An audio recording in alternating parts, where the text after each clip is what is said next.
नमस्कार। टीडीएम सफलता चैनल में एक बार फिर आप सभी का स्वागत है।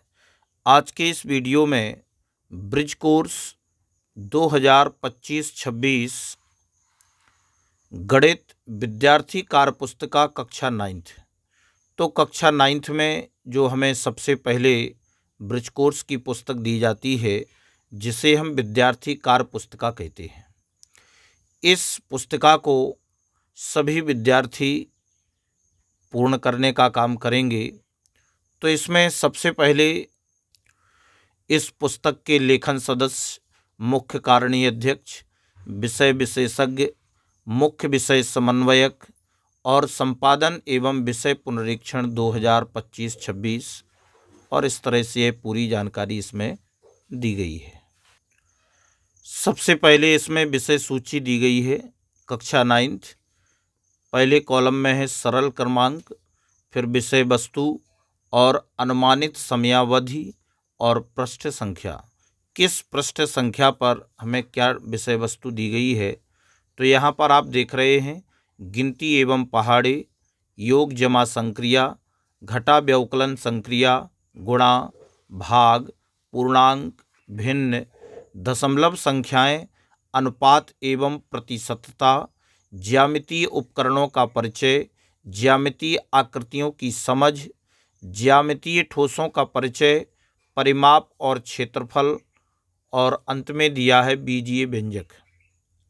हमें यहाँ पर पृष्ठ संख्या भी दी गई है और समय भी दिया गया है, जिसके अनुसार विद्यार्थियों को इस कार्य पुस्तिका को पूर्ण करना है। और यह कक्षा 9th के सभी विद्यार्थियों के लिए बहुत ही महत्वपूर्ण है, क्योंकि इसके पहले जो त्रैमासिक परीक्षा होगी उसमें 70 से 80% इसी में से ही प्रश्न पूछे जाते हैं। तो चलिए आगे हम देखते हैं। सर्वप्रथम गिनती 1 से 100 तक। यहाँ पर गिनती 1 से हमें 100 तक दी गई है, जिसमें कि अंकों में लिखे हुए हैं, शब्दों में लिखे हुए हैं और उनका कन्वर्जन हमें अंग्रेजी में भी दिया गया है। तो सभी विद्यार्थी 1 से लेकर के और 100 तक की गिनती को तैयार करें, याद करें और अच्छे से इसको लिखना सीखें। यह सभी विद्यार्थियों के लिए आवश्यक एवं अनिवार्य है। जैसे कि आप वीडियो में देख रहे हैं, इस गिनती को सीखना अति आवश्यक है। अब आगे हमें दिए हैं पहाड़े 1 से 10 तक। तो सभी विद्यार्थी 1 से 10 तक के इन सभी पहाड़ों को भी याद करें, तैयार करें। और नीचे हमें जो दिए गए हैं पहाड़े 11 से 20 तक, यानी 20 तक के पहाड़े सभी विद्यार्थियों को आना अनिवार्य है। जैसे कि आप वीडियो में देख रहे हैं कि ये सभी पहाड़े विद्यार्थियों को आना आवश्यक है।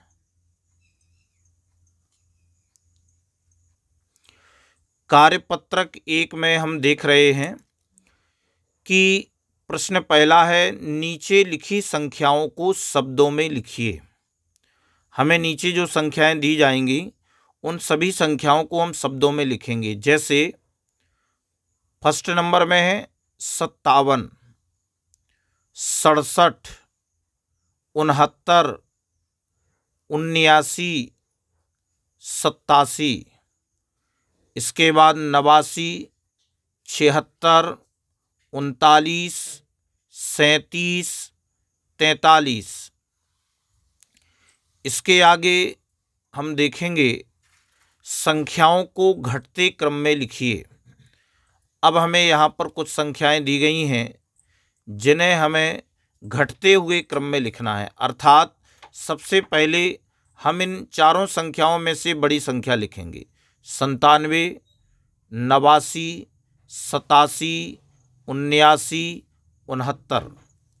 इसके बाद सेकंड में हम घटते क्रम में लिखेंगे संख्याओं को। 294, 267, 265, 263, 235। इसके बाद तीसरे नंबर में हम देखेंगे 4,336, 4,332, 4,328, 4,326 और 4,325। इस तरह से हमने दी गई संख्याओं को घटते क्रम में संख्याओं को लिखा। अब तीसरे प्रश्न में कहा गया है रिक्त स्थान भरिए। अब हमें रिक्त स्थान में गुणा करने हैं। 15 सत्ते 105, 12 पंचे 60 और 13 नम्मा 117, 9 7 63। इसके बाद 11 8 88, 14 7 98, 16 छक्के 96, 17 सत्ते 119, 19 30 57 और 18 चौक 72। इस प्रकार से आपने इस 5वें पृष्ठ के सभी कालखंडों को किया। अब आगे जो हमारा टॉपिक दिया गया है वह है जमा। तो सबसे पहले कार्यपत्रक 1 में हम देखते हैं प्रश्न पहला है नीचे लिखी संख्याओं का योग लिखिए। अब हमें योग लिखना है, तो किस तरह से हम योग लिखेंगे आप यहाँ पर देख रहे हैं। 4 में जब हमने 5 को प्लस किया तो 4 5 9, 3 6 9, 8 7 15 है, 9 5 14 है, 7 3 10, 4 8 12 है। इस प्रकार से सेकंड में नीचे लिखी संख्याओं का योग लिखिए। अब हमें यहाँ पर 2-2 अंक की संख्याएं दी गई हैं, तो इसी प्रकार से आप करेंगे। 8 3 11 की 1 हासिल 1, 4 5 9 और 1 हासिल 10, 101। सेकंड में देखेंगे 36 प्लस 69 105, फिर 85 प्लस 75 160, फिर 94 प्लस 57 151। इसके नीचे देखेंगे तो 75 प्लस 37 112 है, 46 प्लस 82 128। अब तीसरे प्रश्न में कहा गया है कि नीचे लिखी संख्याओं का योग लिखिए। अब हमें 3-3 अंक की संख्याएं दी गई हैं, तो इनका भी हम इसी प्रकार से करेंगे। 105 प्लस 538 तो जोड़ने पर आएगा 643। 356 प्लस 659 तो आएगा 1015 है। 885 प्लस 475 1360 और इसके बाद 924 में प्लस किए 577 तो 1501। इसके बाद आगे दिए हैं 175 प्लस 374 जोड़ने पर आया 549। 436 प्लस 758 1194। 258 प्लस 889 जोड़ने पर 1147। फिर दिया है 729 प्लस 975 जोड़ने पर 1704।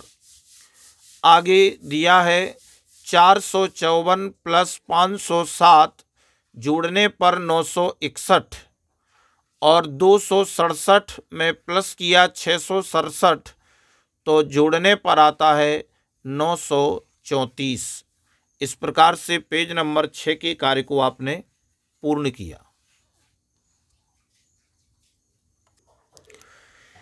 कार्यपत्रक 2 में हम देखते हैं पहला प्रश्न है रीटा ने 350 ग्राम बर्फी रेखा को और 225 ग्राम बर्फी रुचि को दी, तो बताएं रीटा ने कुल कितने ग्राम बर्फियां बांटी। तो आप इसको हल करेंगे। सबसे पहले 350 ग्राम रेखा को और 225 ग्राम रुचि को किसने, रीटा ने। तो जब हम इसका योग करेंगे तो 575 ग्राम कुल बर्फी होगी। तो अब आप इसका उत्तर बता देंगे कि अतः रीटा ने कुल 575 ग्राम बर्फियां बांटी। इसके आगे सेकंड प्रश्न में कहा गया है कि सोनू सुबह लंबी सैर पर गया। वह 14 किलोमीटर साइकिल से और 1.5 किलोमीटर पैदल चला। तो बताएं सोनू ने कुल कितनी दूरी तय की।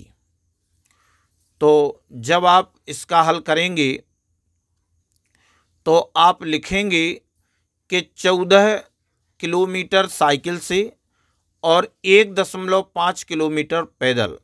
जब हम इन दोनों को प्लस करेंगे तो हमें कुल दूरी मिलेगी 15.5 किलोमीटर। तो अब हम उत्तर में बता देंगे कि सोनू ने कुल कितनी दूरी तय की। तो अतः सोनू ने कुल 15.5 किलोमीटर की दूरी तय की।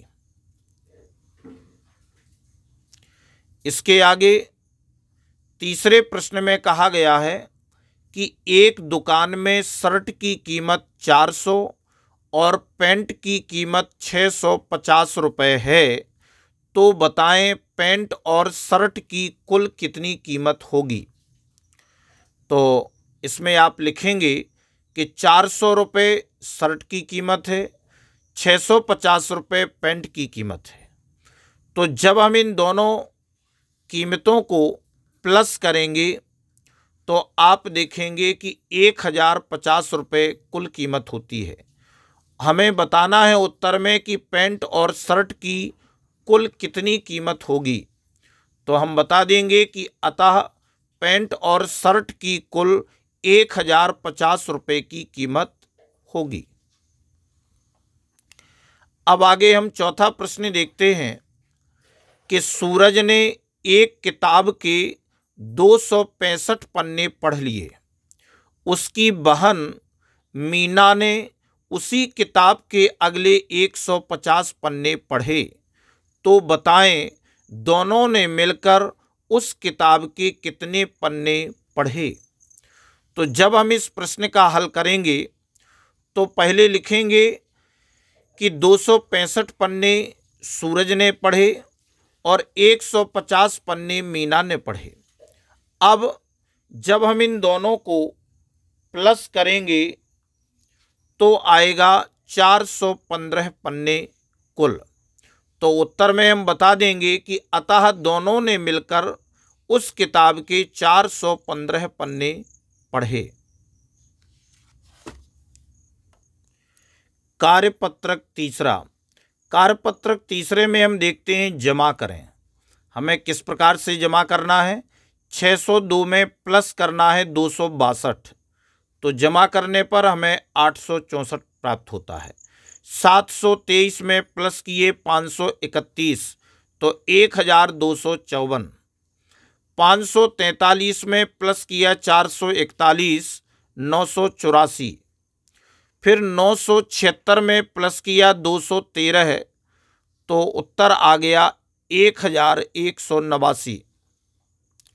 इसी प्रकार से 406 प्लस 593 999। 852 में प्लस किए 475 तो योग आया 1327।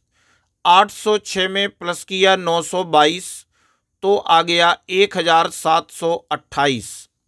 फिर 833 में प्लस किया 406 तो आ गया 1239। अब आगे हम कार्यपत्रक 4 में देखेंगे कि एक बस ने अपनी यात्रा ए से प्रारंभ की और एफ तक विभिन्न स्थानों से होते हुए पहुंची। इस यात्रा को नीचे दर्शाया गया है। जैसे कि आप यहाँ पर चित्र में देख रहे हैं, ये आपकी यात्रा दी गई है। ए से लेकर के यात्रा एफ तक दी गई है। 4170 kilometre, 3410 kilometre, 2010 kilometre, 8140 kilometre, 4830 kilometre. अब आगे प्रश्न में हमसे क्या पूछा गया है। ज्ञात करें कि बस ने ए से डी तक जाने में कुल कितनी दूरी तय की। यानी हमें ए से डी तक आने में हमने कुल कितनी दूरी तय की। तो यहाँ पर आप साइड में जोड़ेंगे 4170 किलोमीटर, 3410 किलोमीटर, 2010 किलोमीटर। जब हमने इनका योग किया तो हमें 9590 किलोमीटर। तो अब हम उत्तर में बता देंगे कि अतः बस ने ए से डी तक जाने में कुल 9590 किलोमीटर की दूरी तय की। इसके आगे सेकंड में कहा गया है कि ए से ई तक जाने में बस ने कुल कितनी दूरी तय की। अभी हम डी तक पहुंचे थे, अब हमें ई तक जाना है, तो डी तक की टोटल दूरी में हम 8140 किलोमीटर प्लस कर देंगे। तो हमने 9590 में 8140 और प्लस कर दिए तो हमें 17730 किलोमीटर प्राप्त हुआ। तो हम उत्तर में बता देंगे कि अतः ए से ई तक जाने में बस ने कुल 17730 किलोमीटर की दूरी तय की। इस तरह से आप इस प्रश्न का हल करेंगे। अब आगे हम देखते हैं अधिगम परीक्षण, जमा योग। जो हमने जमा योग के रूप में किया है तो इसका हम पुनरावलोकन करते हैं। प्रश्न क्रमांक पहला है जमा करें। तो इसमें हम देख रहे हैं कि 536 में जमा करना है 452, तो जमा करने पर आता है 988। 580 में जमा किए 917, 1497। इसी प्रकार 876 में जमा किए 997, 1873। 657 में जमा किए 843, तो आ गया 1500। अब सेकंड प्रश्न में कहा गया है कि सचिन ने 255 किलोमीटर की दूरी बस से तथा 648 किलोमीटर की दूरी ट्रेन से तय की। यात्रा में तय की गई कुल कितनी दूरी है? तो सबसे पहले आप बताएंगे कि 255 किलोमीटर बस से और 648 किलोमीटर ट्रेन से। तो जब हम इन दोनों को प्लस करेंगे तो टोटल आएगा 903 किलोमीटर कुल दूरी। तो अब हम उत्तर में बता देंगे कि अतः यात्रा में तय की गई कुल दूरी 903 किलोमीटर है। अब प्रश्न क्रमांक तीसरे में कहा गया है कि नीलिमा ने 2325 रुपये की साड़ी एवं 1340 रुपये की शॉल खरीदी। बताइए नीलिमा ने कितने रुपए का सामान खरीदा? तो इसे भी हम प्लस कर देंगे, यानी 2325 रुपये की साड़ी और 1340 रुपये की शॉल। जब हम इसको प्लस करेंगे तो 3665 रुपये कुल आते हैं। तो अब हम उत्तर में बता देंगे कि नीलिमा ने कितने रुपए का सामान खरीदा। अतः नीलिमा ने 3665 रुपये का सामान खरीदा। अब आगे चौथे प्रश्न में कहा गया है कि एक नगर में कक्षा 12वीं में पढ़ने वाले छात्र व छात्राओं की संख्या क्रमशः 1715 व 1608 है। बताइए कि नगर के कुल कितने विद्यार्थी 12वीं कक्षा में अध्ययनरत हैं। तो अब आप बता देंगे कि 1715 छात्र और 1608 छात्राएं। जब हम इन दोनों को प्लस करेंगे तो 3323 कुल विद्यार्थी होंगे।